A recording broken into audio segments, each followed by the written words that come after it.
Well, it's that time of the month. And no, I'm not talking about your girlfriends, period. How do you know what's good for me? That's my opinion!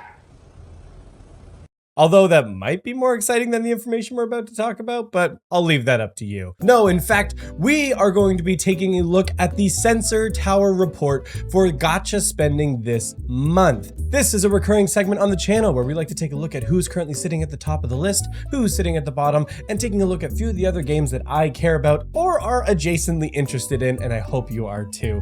So let's go ahead and dive in and take a look at this month's report and see how Punishing Gray Raven and some other gachas that we like fared this past month. But before we do, make sure to drop a like and subscribe on the channel for more gross jokes like the one I opened with. Okay, let's dive into it, everybody. Let's go. So this, we're gonna zoom in. Don't worry, don't click off the video. This is the Sensor Tower report separated by region. Some games have a global and Japanese region, or they're just combined as a collective global. It depends on the game. So we'll be kind of taking a look and combining some of the numbers there for some of those games when we take a look at them. I will say this is only for global regions and for Japan as well. Not going to be looking at the CN side of it for the spending. So that is just something to keep in mind as we go in and take a look at this. And also, when we're looking at the Sensor Tower report, always just take the whole thing with a grain of salt. This is not the end all be all. This is just mobile spending. So let's start at the tippity top, the top games of this last month, which I feel like is not going to be a huge surprise to some people, but let's take a look. We've got Honkai Star Rail. Shocker. But it actually did have another uptick of another 44 million combined global server. That's pretty crazy. That's insane. Now, I will say they did have a big month. They did release Jingliu and Topaz crossed into October as well. So pretty big month with some exciting characters that people were looking forward to. So personally, not surprised. Beneath that, we've got Genshin Impact. They did have a slight decrease, but they're still going well. They're still running the Neuvillette and Wordsley banners on the Genshin Impact side, so they're still going pretty strong. Uma Musume, I don't know crap about it, so we're gonna skip it. Fate Go, I don't wanna touch it, but it's up there too. And I must say, it's a big hit.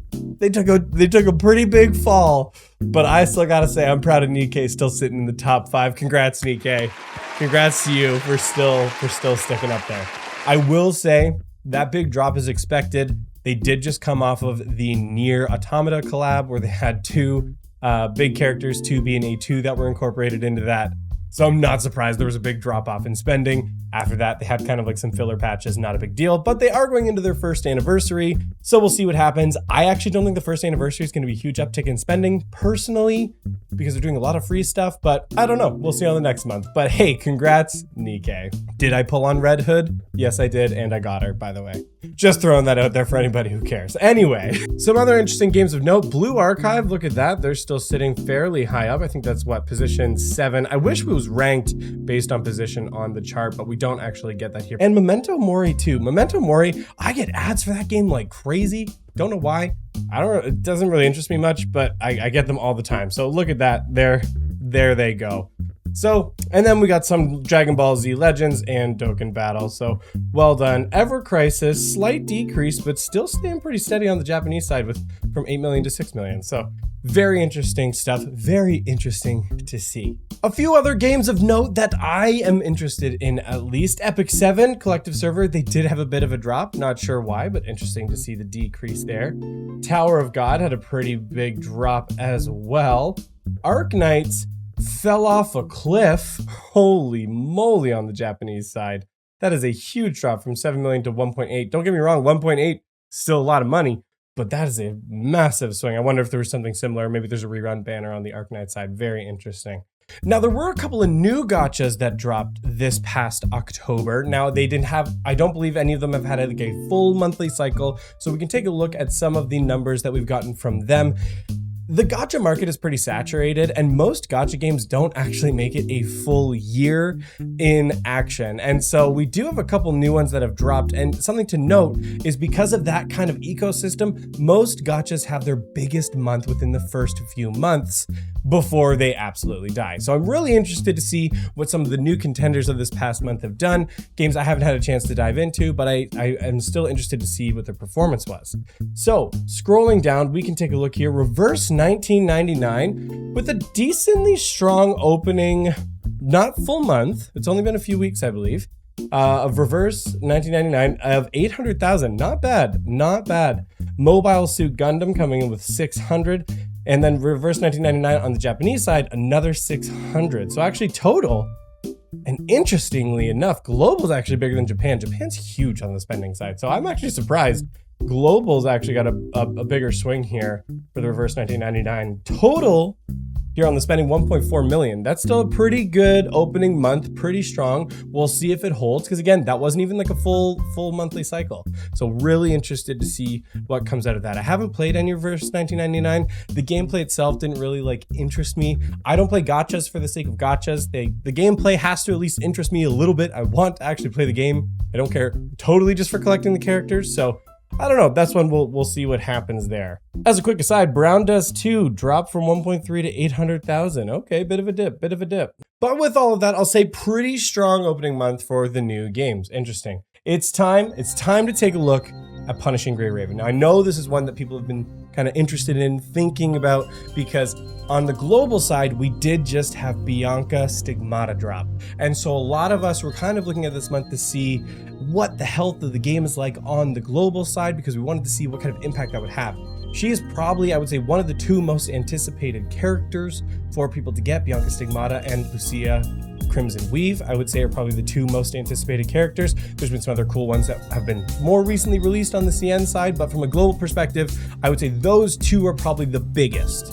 And so that's why a lot of people were really looking at what was going to come of Bianca Stigmata. So let's go.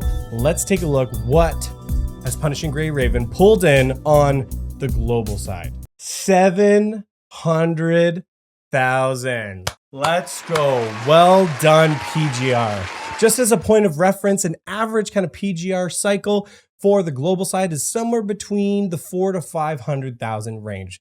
Usually closer to the 400, I would say. So seeing a pretty big bump up to 700 is pretty great to see. I would also argue Bianca's banner actually came in at the very tail end of September, and most of the spending for new characters comes in the first few days. So I do even think some of her revenue was split. Now, something I did want to just pull up for comparison is Bianca Stigmata's banner actually found the last couple months of September. So there was a couple days there crossing over, and most gacha spending happens for new characters within the first few days. You can see that with some of the Genshin charts, for example, if you've ever seen those before. I wasn't able to find a day-to-day spending for this report, so we're gonna just have to do some speculation here in this case. Now, I don't know if maybe there was some rounding issues, because on the September report, it does have 400 to 500, and then on the October report, it does have 600 listed. So maybe it was like right near the line, so it was a bit of a rounding error there.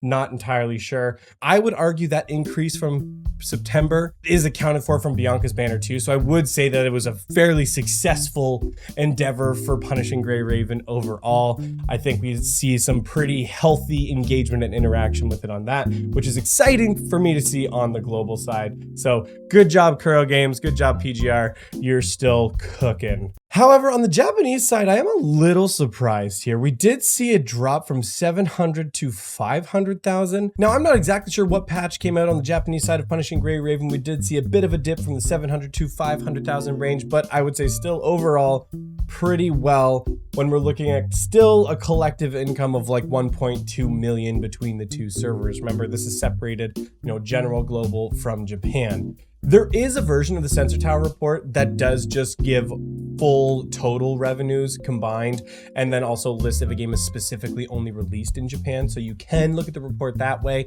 Because PGR is split up between Japan, Global, and CN, I like to look at that other report. But we can see here, on the collective, it's got a 1.2 release. Did end up moving up a couple slots when we look at it in that way. So very interesting as well. Very exciting to see on my end that Guardian Tales combined is still doing pretty well overall, still running with about a 500,000 month, which is pretty good. But now let's take a look at the bottom of the barrel, bottom of the list, who's down there, what has been going on, because while some gacha games have been thriving and doing well, others have not fared so well. There's been, I think, quite a few gacha games that all announced either an end of service or a maintenance mode in this past month. Two of note being, one is like I think it's High School DxD Gacha game that got that. If you've been playing that game, I don't feel bad for you. And then there's also a Sword Art Online one that also announced an end of service as well. I don't really like to play games that have existing IPs with them anyway, so I'm not totally surprised by those. Amongst like 3 other kind of like no-name gacha games, at least to me, all announced end of service as well. I think for looking at the lowest amount of income, it's going to be better to look at the combined revenues because that's going to be like, I'll say, an even more bleak picture potentially. So let's go down and take a look, and let's see. Bottom, we've got Higan Rutho with, oh, well, you know what? They did jump. They went from 16,000 total to 30,000. Sheesh. How is that game operating? They must be losing so much money on that right now. Is it still going? Jeez. Let's see what else we've got. Archland on Korea. Don't really know that. Don't really know Artery Gear. Girls Frontline, pretty low month with a collective 150. And Snowbreak Containment Zone down to 160. Pretty rough. I thought Snowbreak was doing a little bit better than that. I know it's had quite a bit of decrease, but there's been a few content creators I've been seeing sticking with it. Like Rexlent, for example. I know he's still posting content on that. So that's surprising to me that it's having such a low month. But also, woof, looking here again, I just realized Aether Gazer on the total combined is actually only sitting at 300. Really? You know, when I had mentioned that before, I didn't realize that Aether Gazer was actually combined. So I still mark Aether Gazer as probably one of the most direct competitors to Punishing Gray Raven, not including Honkai Impact 3rd, which actually we can look at again in just a second. So I am shocked to see that it's as low as 300. That's not great. That's not great.